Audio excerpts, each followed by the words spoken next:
miles y miles de tweets vinculados a Javier Milei, a la ley de bases, que estuvimos 6 meses hablando de la ley de bases, a Sandra Petovelo, la protagonista de la principal crisis que tuvo el gobierno de Milei, y la oposición en general.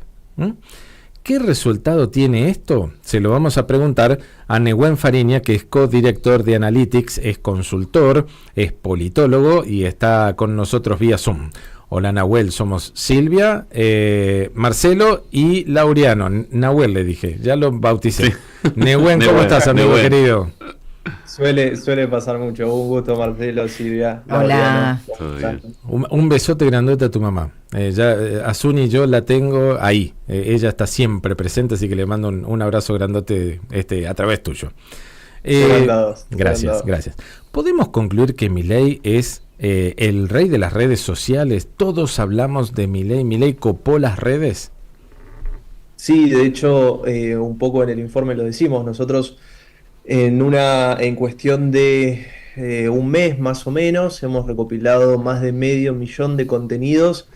Te diría no solo de Twitter, si bien Twitter es una de las principales plataformas, de Facebook, de Instagram, de portales de noticias, de portales web de distinta índole, y Milei se lleva la gran mayoría de los contenidos, supera por 3, 4 veces a un político promedio. Incluso la política de la oposición que más logra viralizar sus contenidos, que es Cristina Kirchner, en una entrevista que ella dio para una plataforma de streaming, logró una conversación de 180.000 posteos, y Milei ese mismo día, en un día cualquiera, logró 370.000 posteos. Entonces, tomemos una dimensión de que en un buen día de Cristina ella logra 170.000 publicaciones, cuando en un día normal de Milei él supera las 300.000. Entonces, la verdad que hoy Javier Milei tiene una centralidad inusitada en las redes sociales,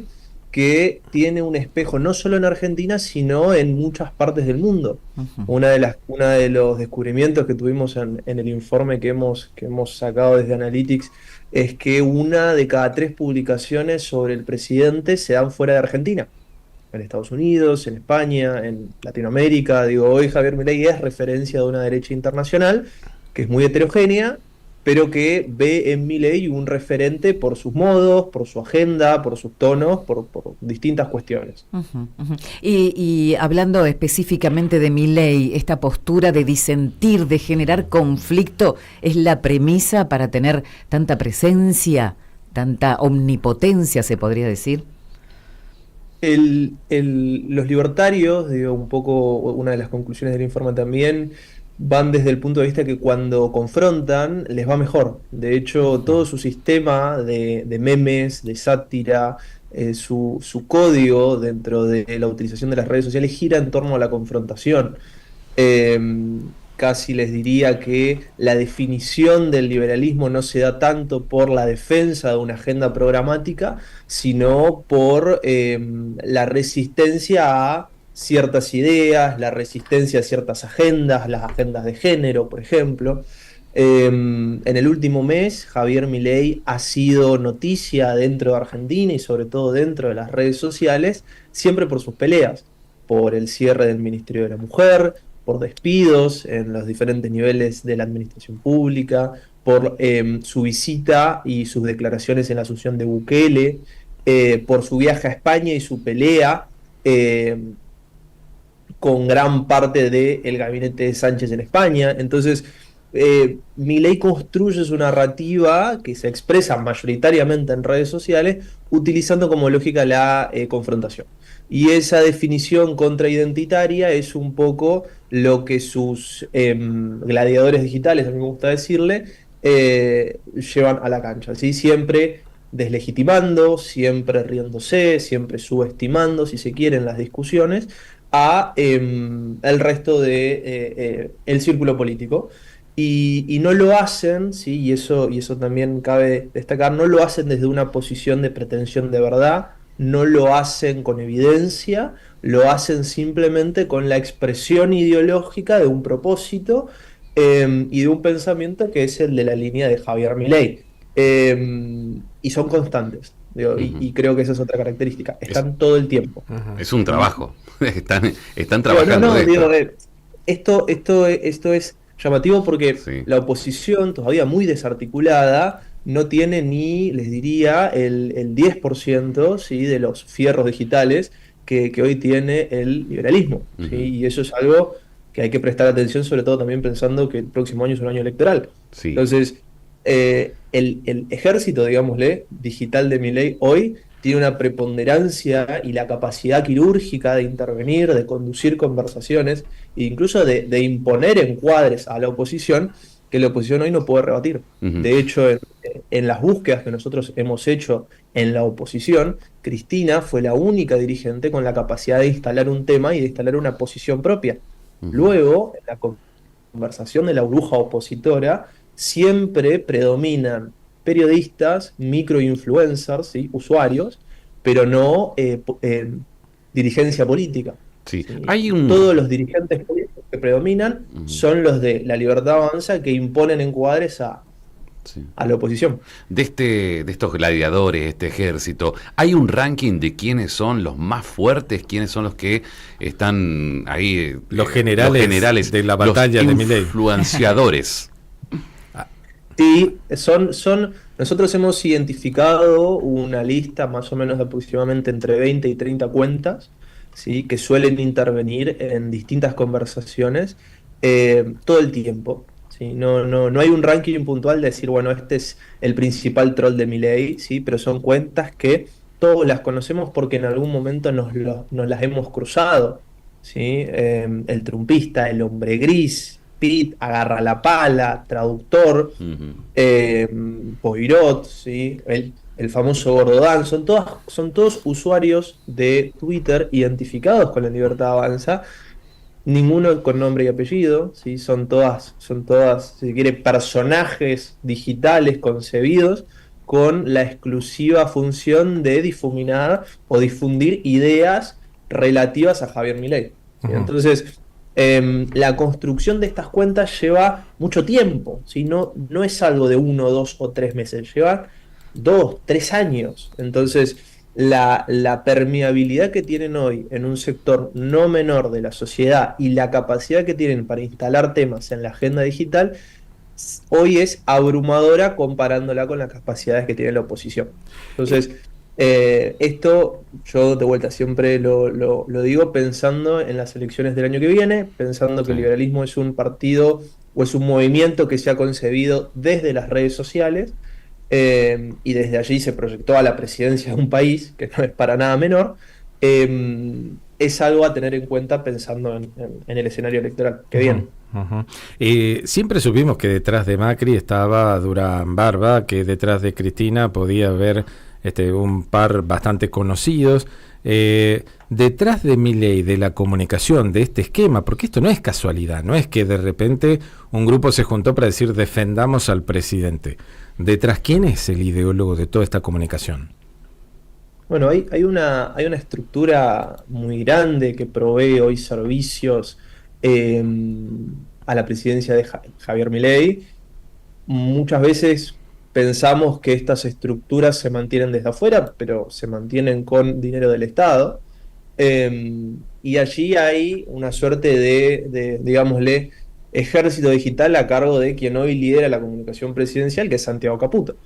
Ahora, naturalmente, la fortaleza que tiene, digámosle, Javier Milei hoy en su comunicación digital es que es muy difusa, ¿sí? Es muy difícil hoy señalar referentes, voceros, personas que tengan la palabra autorizada para difundir las ideas de Javier Milei. Son expresiones digitales, muchas veces coordinadas desde un mismo lugar, pero sin personificar, sin una vocería específica, ¿sí? De vuelta, todas las cuentas que les acabo de mencionar son todas cuentas anónimas, que se valen de ese anonimato para la virulencia de sus posteos, ¿sí? Para los tonos violentos también que defienden en redes sociales.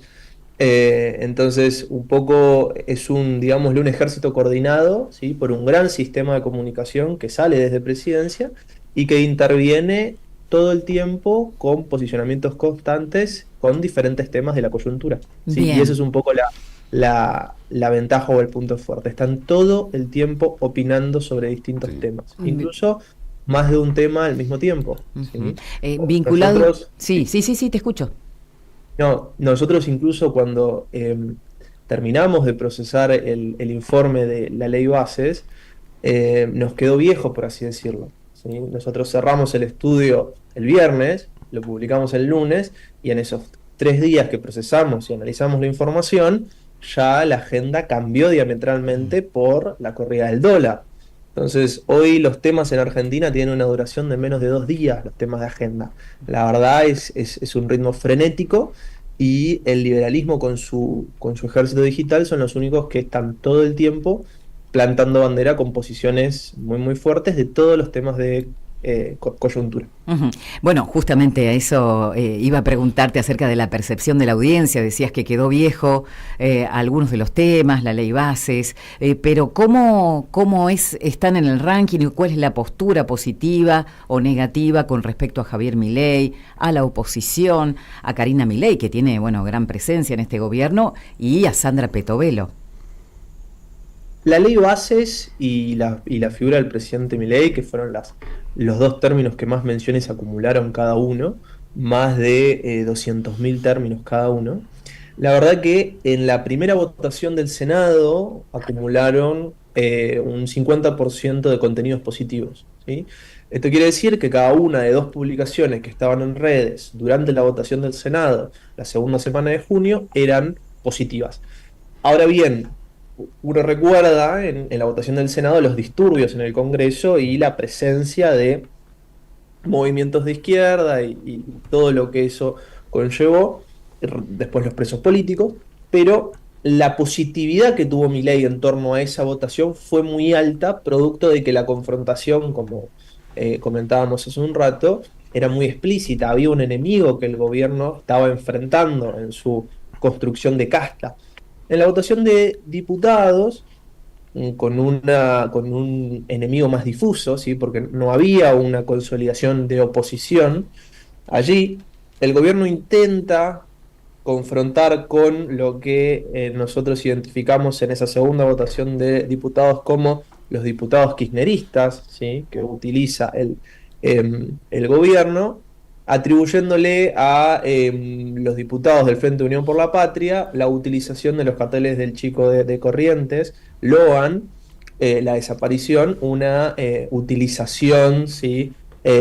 Mediática del caso. Pero no tuvo efectividad y la conversación digital fue 10 veces menor que la de la votación del Senado.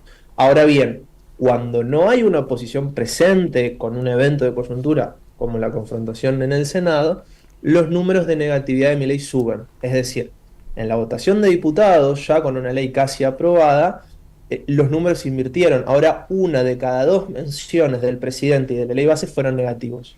¿Sí? Entonces, vean, cuando no hay un enemigo claro, cuando no hay un disturbio al cual el gobierno tiene que enfrentarse y el gobierno toma el protagonismo de la agenda, le cuesta mucho conseguir positividad. ¿Sí? Le cuesta mucho tomar la batuta, si se quiere, de esa proactividad. Bien. En el caso de Petovelo, Petovelo fue un caso paradigmático porque ella mantiene niveles de negatividad muy altos en ambas votaciones. ¿Sí? Durante toda la medición, Petovelo siempre tuvo más de la mitad de los contenidos negativos. ¿Sí?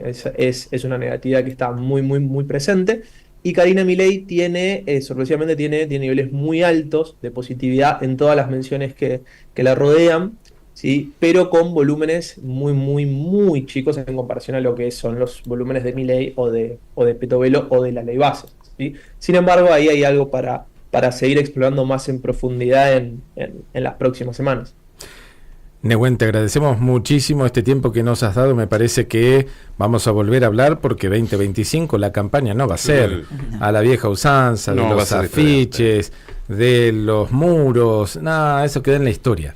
Ahora va a ser a través de las redes sociales. Claro. Y va a ser una batalla durísima. Vamos a ver un montón de cosas que mucho va a haber para hablar de las fake news, de las historias que se intentan instalar desde la mentira de uno y de otro lado, y que la gente a veces se pierde, ya no sabe qué es verdad, qué es mentira, en el medio de tanto volumen de tweets, de Instagram, de Facebook ahora es No, Facebook tranqui. menos, ¿no? Facebook tiene una Un cierta público edad. adulto, un Sí, público un público adulto de más de 50 es el que apunta más a Facebook. Y la última me gustaría solo un adelanto. Si votan los chicos a partir de los 13 años, está claro que la batalla la gana Milei. Sí, la verdad que hoy Milei tiene un absoluto predominio en los nuevos votantes, ¿sí? Los votantes que se están incorporando al padrón, te diría que hay una proporción casi de 8-2 de fanatismos con Milei. Ahora bien, el electorado de Milei, ¿sí?, se ha envejecido, producto de lo que fue su electorado de segunda vuelta. Casi les diría que ha intercambiado un elector joven más blando, más independiente, lo ha abandonado, producto de la situación económica, y ha adquirido una base electoral más avejentada, de clase media, media alta, que respondía históricamente al PRO. ¿Sí? Los famosos 10 puntos de Patricia Bullrich. Entonces, hoy Milei se ha avejentado un poco, pero sí, en los nuevos votantes, la proporción de Milei versus los otros políticos es muy abrumadora. Abrazo enorme, gracias Nehuen. Un abrazo gigante a ustedes. Adiós, hasta Hasta pronto. luego. Nehuen Fariña, politólogo, consultor en comunicación política y codirector de Analítica.